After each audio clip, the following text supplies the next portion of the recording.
హెచ్టిఎంఎల్లో మనకి headings related కొన్ని elements ఉన్నాయి గైస్, అవి చూపిస్తాను ఈ వీడియోలో. వెరీ సింపుల్, ఓకేనా. ఫస్ట్ ఇది విఎస్ కోడ్ ఓపెన్ చేసుకోండి. ఇంతకుముందు వీడియోలో చెప్పా కదా, ఇక్కడ న్యూ ఫైల్ ఉంటుంది, దాని మీద క్లిక్ చేయండి.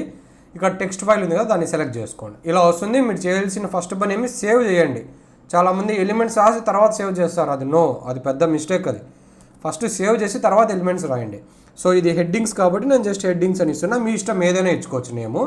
కాకపోతే ఎండులో ఏమి ఇవ్వాలో ఇంతకుముందు వీడియోలో చెప్పా, .html. అది ఇకపోతే మీరు అవుట్పుట్ చూడలేరు. అండ్ మీరు ఈ పాత్ గుర్తుపెట్టుకోండి ఎక్కడ సేవ్ చేస్తున్నారని. నేను ఇక్కడ డెస్క్టాప్లో HTML ఫోల్డర్లో సేవ్ చేసుకుంటున్నా, ఓకేనా. సేవ్ మీద క్లిక్ చేశా. సో మనకి >, సింబల్ వచ్చిందంటే కన్ఫర్మ్ అయినట్లు ఇది HTML ఫైల్ అని, ఓకేనా. నేను ఇంతకుముందు వీడియోలో చెప్పా, మీరు ఈ HTMLలో HTML ఫైల్లో ఏం ట్యాగ్స్ అయినా ఇవ్వాలంటే, ఏ ఎలిమెంట్స్ అయినా ఇవ్వాలంటే ఫస్ట్ ఇవ్వాల్సిన ఎలిమెంట్ ఏది, HTML. మీకు గుర్తు పెట్టుకోమని చెప్పిన.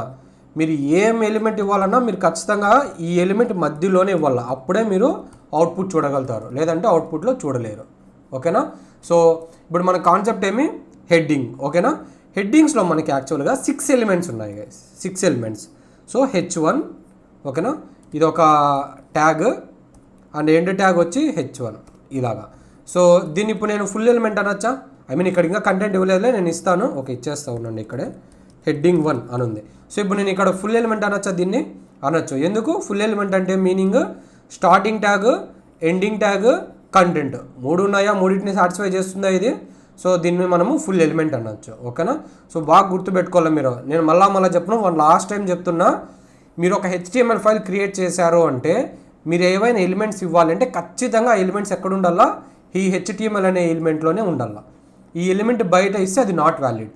ఖచ్చితంగా మీరు ఈ ఎలిమెంట్ మధ్యలోనే ఇవ్వాలి. అవి ఎన్నైనా సరే, 1,00,000 కానీ 10,00,000 కానీ కోటి ఎలిమెంట్స్ కానీ మీరు ఈ HTML అనే ఎలిమెంట్ మధ్యలోనే ఇవ్వాలి, ఓకేనా. సో ఇప్పుడు దీని మీనింగ్ ఏమి, H1 ఇచ్చే అంటే హెడ్డింగ్ మాదిరి పడుతుంది అది, ఓకేనా. ఫస్ట్ సేవ్ చేద్దాము, Ctrl+S, సేవ్ అయింది. మనం ఎలా ఓపెన్ చేయాలని చెప్పాను నేను. మనం ఎక్కడైతే ఫైల్ సేవ్ చేసి ఉంటామో ఫస్ట్ అక్కడికి వెళ్ళాలా. సో ఇక్కడ డెస్క్టాప్లో HTML అనే ఫోల్డర్లో సేవ్ చేసా. ఇక్కడ చూడండి, ఎక్కడ నా ఫైల్ అది, హెడ్డింగ్స్ ఫస్ట్ వన్ హైలైట్ చేస్తా చూడండి. సో ఇది ఓపెన్ అవ్వాలంటే ఏం చేయాలి, నేను డబుల్ క్లిక్ చేయాలి. సో డబుల్ క్లిక్ చేసా, నాకు ఓపెన్ అయింది. ఇది ఎక్కడ ఓపెన్ అవుతుందని చెప్పి అవుట్పుట్ క్రోమ్. ఇక్కడ చూడండి, మనం రాసే ఎలిమెంట్స్ అన్నీ VS కోడ్లో, ఇది కోడ్ VS కోడ్లో రాస్తాం. కానీ దీని అవుట్పుట్ అంతా ఎక్కడ చూస్తాం, మనము క్రోమ్లో చూస్తాం, వెబ్ బ్రౌజర్లో చూస్తాం. సో ఇప్పుడు మనకు అవుట్పుట్ ఇక్కడ ఏం పడింది, హెడ్డింగ్ 1 అని పడింది, ఓకేనా. సో H1 అంటే మీనింగ్ ఏమి, H1 అంటే ఒక హెడ్డింగ్. మనం జనరల్గా ఇస్తాం కదా, మనం నోట్స్ రాసుకునేటప్పుడు లేదంటే ఏదైనా PPT ప్రజెంట్ చేసేటప్పుడు మనం హెడ్డింగ్స్ ఇస్తాం కదా, అలాగా H1 అంటే హెడ్డింగ్. ఇలాగ H1 మాత్రం మనకి చాలా లైక్ 6 వరకు ఉన్నాయి. H2 అనేది కూడా ఒక హెడ్డింగ్, ఓకేనా. ఇలా ఇస్తున్నా, H2 అని పడింది, ఓకేనా. ఇప్పుడు సేమ్ ఇదే కంటెంట్ కాపీ చేసి ఇక్కడ పేస్ట్ చేస్తున్నా, H1 తీసేసి H2 అని పెడుతున్నా, సేవ్ చేస్తున్నా. ఇప్పుడు నేను మళ్ళీ సేవ్ చేసా కదా గైస్, అంటే ఎడిట్ చేసా. మళ్ళీ నేను ఇక్కడికి వెళ్ళి డబుల్ క్లిక్ చేయాలా, నో. లాస్ట్ వీడియోలో చెప్పా, క్రోమ్లోకి వెళ్ళడము, ఇక్కడ సేవ్ చేయడము. ఏమవుతుంది అప్పుడు నాకు ఇక్కడ అవుట్పుట్ అనేది డిస్ప్లే అవుతుంది, ఓకేనా. సో ఇప్పుడు మీరు డిఫరెన్స్ చెప్పండి H1కి H2కి. ఇక్కడ చూడండి, ఇక్కడ నేను ట్యాగ్ నేమ్ ఏమి ఇచ్చాను, ఫస్ట్ వచ్చి H1 ఇచ్చా, అవునా. సెకండ్ ఏమి ఇచ్చా, H2 ఇచ్చా. అంటే మీకు అవుట్పుట్లో వేరియేషన్ ఏమొచ్చింది, సైజ్ మారింది అంతే, అవునా కదా. H1 ఇస్తే పెద్ద సైజు, H2 అనేది ఏమైంది, H1 కంటే కొంచెం సైజు చిన్నగా అయ్యింది, ఓకేనా. ఇలాగ మొత్తం మనకు 6 ఉన్నాయి, ఓకేనా. సో నేను 6 ఒకటేసారి చూపిస్తాను, మీకు వేరియేషన్స్ బాగా అర్థమవుతాయి. ఇది వచ్చి H3, అలాగే H4, ఓకేనా. అండ్ అలాగే H5 అండ్ అలాగే H6, ఓకేనా. సో దీన్ని కాపీ చేస్తున్నా, జస్ట్ వేరియేషన్స్ కోసం ఆ హెడ్డింగ్స్ నెంబర్స్ మాత్రం చేంజ్ చేస్తా. ఇది వచ్చి 3, ఓకేనా. ఇది వచ్చి 4, ఇది 5, ఇది 6, ఓకేనా. ఇప్పుడు చూడు, నేను సేవ్ చేస్తున్నా. సేవ్ ఎలా చేస్తామో ఫస్ట్ మనం ఎలా ఐడెంటిఫై చేస్తాం, ఫైల్ సేవ్ అయిందా లేదా అని. ఇక్కడ పైన అబ్జర్వ్ చేయండి, డాట్ అని ఉంది. డాట్ అంటే ఏం చెప్పా, ఫైల్ సేవ్ అవ్వలేదు అని చెప్పా. ఇప్పుడు నేను Ctrl+S ప్రెస్ చేస్తున్నా. ఇప్పుడు ఏమైంది, డాట్ పోయి నాకు ఇంటూ సింబల్ వచ్చింది, అంటే ఈ ఫైల్ సేవ్ అయినట్లు. సో నేను ఇప్పుడు బ్రౌజర్లోకి వెళ్తున్నా. నాకు ఇక్కడ అవుట్పుట్ చూడాలంటే ఏం చేయాలంటే, ఎడిట్ చేసిన అవుట్పుట్ దీని మీద క్లిక్ చేయాలి. దీన్ని refresh button or reload button అంటాం. సో దీన్ని క్లిక్ చేస్తూనే నాకు ఏమొచ్చిందంటే ఈ అవుట్పుట్ అంతా వచ్చింది. ఒకసారి దీని డిఫరెన్సెస్ ఫైండ్ అవుట్ చేయండి. అంటే వేరియేషన్ ఏముంది, సైజెస్ చేంజ్ అయ్యాయి అంతే. H1 అంటే పెద్దగా ఉంది, H2 అంటే H1 కంటే తక్కువ ఉంది, H3 అంటే H2 కంటే తక్కువ ఉంది. ఇలా మనం నెంబర్స్ పెరిగే కొద్దీ మనకి ఫాంట్ సైజ్ అనేది తక్కువ అవుతా పోయింది. ఓకేనా. ఇప్పుడు నా క్వశ్చన్ వచ్చి నేను ఏం చెప్పా, H6 వరకు ఉన్నాయని చెప్పా. H1, H2, H3, H4, H5, H6 వరకు ఉన్నాయి. ఇప్పుడు H7 ఇస్తే ఏమవుతుంది?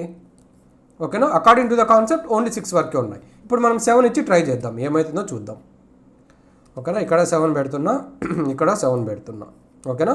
Ctrl+S సేవ్ చేసా, బ్రౌజర్లోకి వెళ్తున్నా, రీఫ్రెష్ చేసా. ఏమైంది గైస్ నాకు ఇక్కడ బాగా అబ్జర్వ్ చేయండి. H6 అంటే ఏమొచ్చింది, కంటెంట్ వచ్చింది. H7 అంటే ఏమొచ్చింది, కంటెంట్ వచ్చింది. కానీ బాగా అబ్జర్వ్ చేయండి, మీరు ఈ హెడ్డింగ్స్ అంటే 1 2 3 4 5 6 ఈ 6 హెడ్డింగ్స్ ఎలా ఉన్నాయంటే బోల్డ్లో ఉన్నాయి. ఇక్కడ అబ్జర్వ్ చేయండి, బోల్డ్ ఉంది. కాకపోతే H1 H2 దాని ప్రకారం మనకి ఫాంట్ సైజ్ మారింది.